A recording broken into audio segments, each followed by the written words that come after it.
Hey everybody, so welcome back to our four-part series. This is part 3 on the different business models for the ideal physical therapy practice.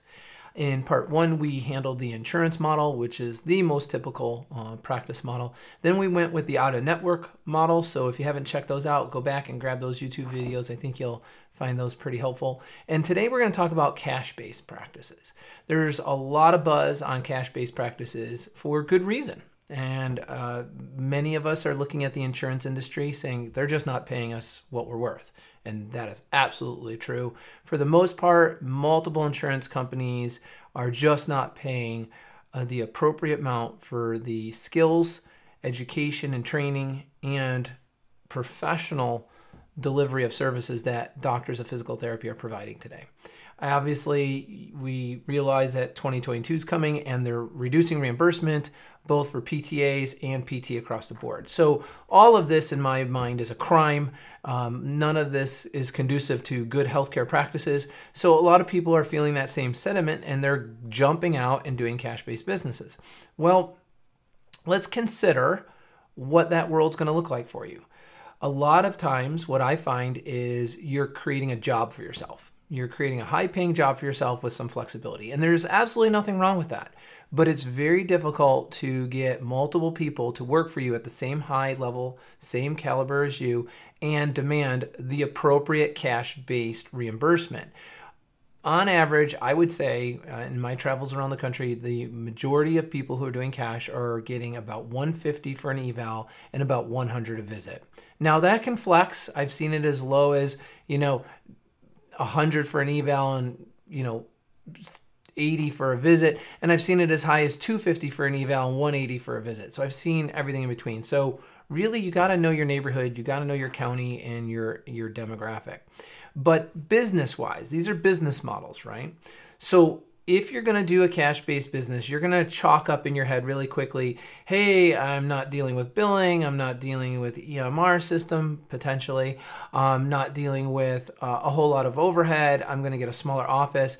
All right, well, let's consider all of that. My advice to you is, even though you're looking to do a cash-based practice, please take the time to build a pro forma. Build a pro forma. All of our Meg Academy startups, every one of our startups is one of the earliest documents we get them to build out, because we need to know what the cash flow projections are going to be, what the profit loss situation is going to be 3 months in, 6 months in, 1 year, 18 months, and 24 months. After that, you're going to have a pretty good sense. You're going to redo your cash flow projections moving forward. But a pro forma is built based on expenses and anticipated income, so that you can see what you're going to be making for particular volumes of patient care per week. And that's the way I recommend you do it, per week. You can break it down per month, but operationally, as you're holding yourself accountable to a management action plan, you're going to want to see those weekly numbers. As you're building a pro forma for financial planning or financing, lending, anything like that, obviously they're going to run those per month. But needless to say, we absolutely need a pro forma so we can see what we're going to be making and what volume of patients do we have to see to break even, right? Second, most important thing, even though you're doing cash, production centers. If you don't know the production center formula, please reach into us. Take our startup training or something like that. Let's see, it's also in our systems of operation training. So you can pick up any one of those and learn about the production center formula. The production center formula will tell you specifically, based on the square footage of your office and based on the way you have it laid out with plinths and gym equipment and the size, it'll tell you exactly how many production centers you have inside your facility. And if you're actually operating at 85 to 90% efficiency, what kind of turnaround in terms of patient care, volume of visits, will that facility, or has that facility been built to generate? And this is a very important piece. A lot of people take on a clinic or move into a space, 3,000 square feet, 2,000 square feet, 1,500 square feet, and they have no idea, based on the square footage and based on the layout, what they built. Like, how many widgets should this machine put out per hour or per week or per month? How many patients is this environment conducive to you stacking with therapists to provide care to people within your community? So the production center formula is really, really important, because if you're a cash-based person, typically you can only be with one person at a time.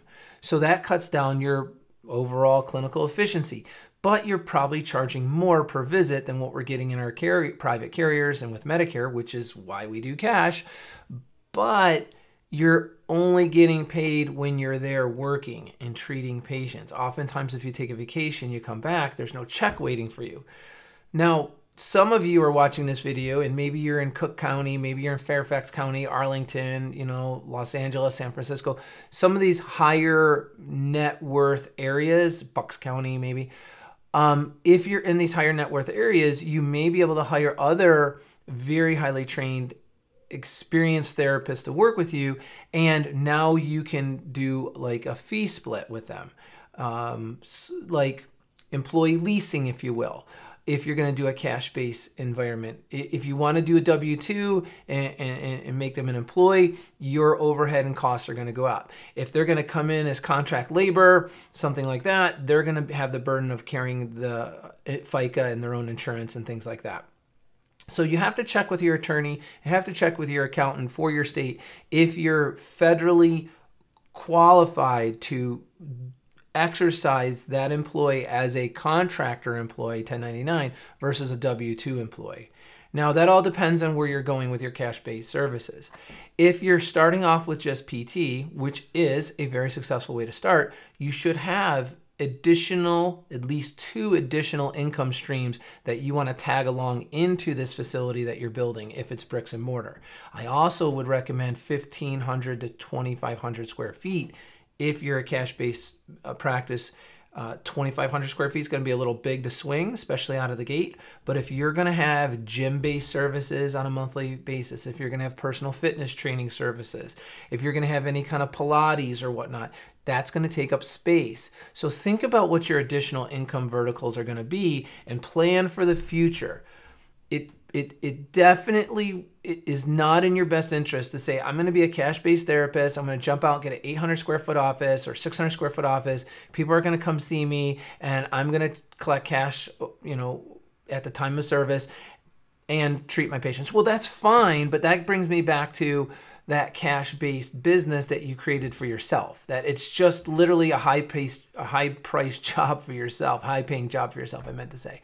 And that may not be what your ideal scene is. That may not be what you envision for yourself, but you have too small of a space to bring in additional people who are going to be able to be one-on-one and provide the same high-quality care that you're providing, let alone the difficulty of finding a highly qualified therapist who can charge that and people are willing to pay that for them as well as for you. So I'm a fan of cash-based services. I actually like it in the hybrid model, which is part 4, which is coming up.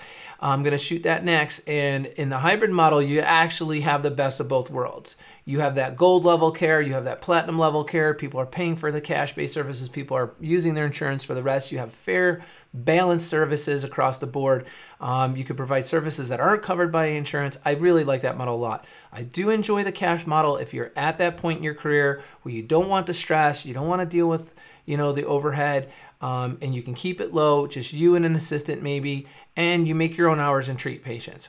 Keep in mind, however, you are still obligated to meet all of the requirements for being in private practice, for being a small business. You still have HIPAA, information that you still have patient privacy, and you still have high-tech security because you're still communicating with people in and out of your office. So you're not escaping that degree of oversight. You still have documentation to be kept. You still have to, be compliant with your documentation, be compliant with your patient care, be compliant with your patient privacy. So just keep in mind that you do have to meet the state, federal, and Practice Act guidelines as you practice under a cash-based model. So that's it. I hope this was enlightening and helpful to you. Think about it. Think about where you're going, and always make sure that the steps you're doing are one step closer to what you actually want to have as your valuable final product in business. If you do that, you're absolutely on the right path. So I hope you enjoyed this video. Stay tuned for part 4.